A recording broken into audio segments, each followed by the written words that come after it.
Yo, it's NJ, and welcome to an art tutorial. I know it's been a while since I've recorded one of these. If you're new to the channel, this is probably your first video. If you're a returning subscriber, then you know that I've done art tutorials in the past and I've been uploading like new form videos. But now, I guess this is one of those high production quality videos that everyone wants. Yeah! Now, before we begin, you must understand that no faces are perfect.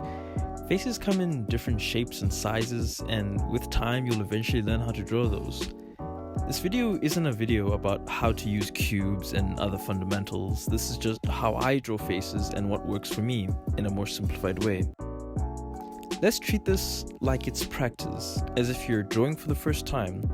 So for the sake of this video, I'll not be drawing in my own art style, but instead be showing you how you can follow an existing piece for practice. Through many experiences with my friends and others, I've learned that, for one, looking at an image and then drawing it from looking is difficult.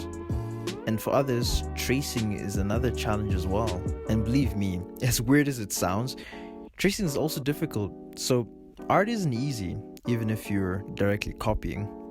If you do trace, which we won't be doing, trace with understanding to learn how each line and shape was used in the artwork. And disclaimer, do not trace and post the art as your own. Tracing is good for practice and understanding. So now that we've got everything sorted, let's start with the actual drawing. As the YouTube subscribers chose Himeno, and I did promise to draw Himeno, we will be drawing her today. Miku will be drawn another day because that is from the Instagram followers, so we'll draw Miku, I guess, in another video. And for Himeno today, don't worry, I will draw another Himeno in my art style for those who like my art, which will be on my Instagram and Speed Paint on YouTube.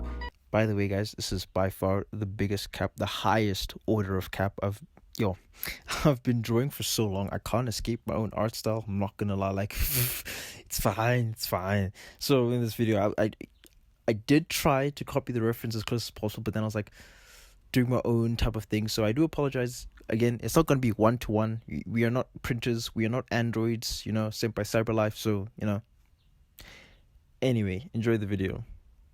So to start off, I draw a circle, and I draw a bunch of them until I find a circle that feels more comfortable to me. And then I draw a cross, which does curve or angle depending on which way the head is facing. So it just helps you understand where it's going to face next. And then the horizontal line, one that goes across, is the one, you'll see how I use it as a reference. So you'll see with different people they use it differently. For me, I use it as a middle point to where the eyes start and then go full circle and then end. And you've noticed I don't draw my eyes as a full circle. I draw them as like weird almond shapes. It's weird. It's like teardrops that are going inward. It's a confusing thing, but that's how I draw my eyes. So once everything else is done with the face, I move on straight to the eyes. It's a thing I do. Not everyone does it, but it's just one of my eye processes because I just want to get the eyes done with for me, so the artwork looks, nice. But it's fine. Then I move on to nose and mouth. Now, if you're a returning viewer, you know that I struggle, or not struggle, but I repeat the mouth over and over until I'm satisfied with it. It's nothing that's bad. It probably was good a long time ago, but you'll see I edit the mouth a lot of times in this video. And then you see now when we're done with all the guidelines and facial structure, I start editing and erasing the face and start rubbing out the bottom of the chin and start making it in a way that I like. So it's just the fine details. Even though this is a sketch, it's a kind of like method I do anyway. So I just finalize everything kind of. Now I'm doing the hair, and the hair doesn't really matter right now. I get to fixing it later, but with the front bits, the fringe. But here I'm just messing around with how it looks. Now I'm just voluming out the head. Now here, I actually didn't have a guideline, which is a problem, and I'm apologizing, because usually there'd be a guideline to say there's, the head would start, the top of the head starts here. So what I've learned is through eyeballing is that I can do that, but for future reference when you're doing this, don't eyeball it. Instead, again, look at the reference and create your own measurement of sorts until what you see on the left feels good as what you see on your drawing. So if the distance feels good to you, then more often than not it is. This is like a gut instinct, but otherwise, you know, put a point or make a ruler if you're really studying. That's why, again, back to tracing. Trace with understanding and trace to learn. Now I'm adding all the final details in the eye patch and just smoothing out the chin until I'm happy with it. I eventually feel like the face is the problem here, so I mess around with the chin and the mouth and the face until I'm happy with it, which I do for quite a while later, but it's fine.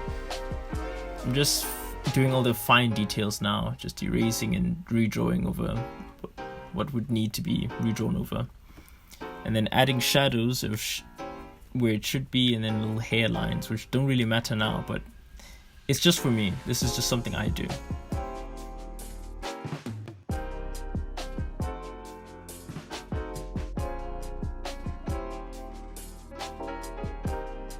Now I flip the canvas to see any errors, and I see that it's more right aligned, but then I forget that I've got my reference opened up on the right hand side, so I realize that yeah, it is more right aligned actually. I need to make it the left side less, well, open out and less more inwards, just like the reference, because on the right side where her eye patch is, the hair goes out a lot more than the left side.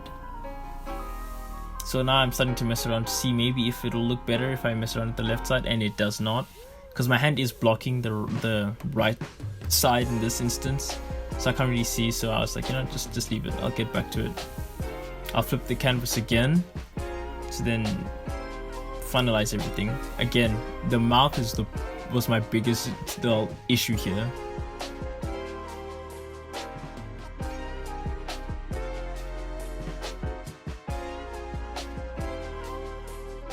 I made the neck a bit thinner, and I feel like actually there's something I only notice now, is that I had to move the collar a bit higher, because now it's a bit, because if you look in the reference, it's shorter than how long I made it in the actual drawing. So this is just observation skills at this point. This is how you get better at drawing. You just observe, and then I guess you self-criticize. In a good way though. You like, oh okay, I missed this, let me go back and fix that. Now I pull out the old reference I did, the old drawing I did before I started this video, where I was testing out Critter for the first time, and I was testing out how it works and how it feels. So I use that reference a bit later, well, not a reference, but the drawing I made later, and I just do a comparison. And maybe you tell me which one you guys liked. But now I'm just color blocking, I guess, or grayscaling it. Just for my own self, I know, itch scratch, you know, scratching the itch. Huh? Itching the scratch. What? No! Whatever, it's fine. So, I now just like try out different things. I wanted to try out a little hair thing that I've only picked up now as of watching a video, where they just do random blinds, I guess, and then that's the hair. Don't fully understand it, but kind of looks nice at the end of the day. Looks like hair shine. I think I'll just have to learn with understanding there. This is not a how to color video, so this is not like an important part of the video, but it's just extra notes, I guess. It's like free learning with me. Again, I guess another draw with me. So here I'm just refining the little hair shine, which I don't really understand that much, but it does look nice. In the first one it looked way better, so I could start taking notes on how to do that. Maybe it'll pop up in more of my new artworks, because that's something I really need to fix, is my hair. And who knows, maybe in the Himeno artwork you'll see the newly learned artworks. I will be using Critter from here on out.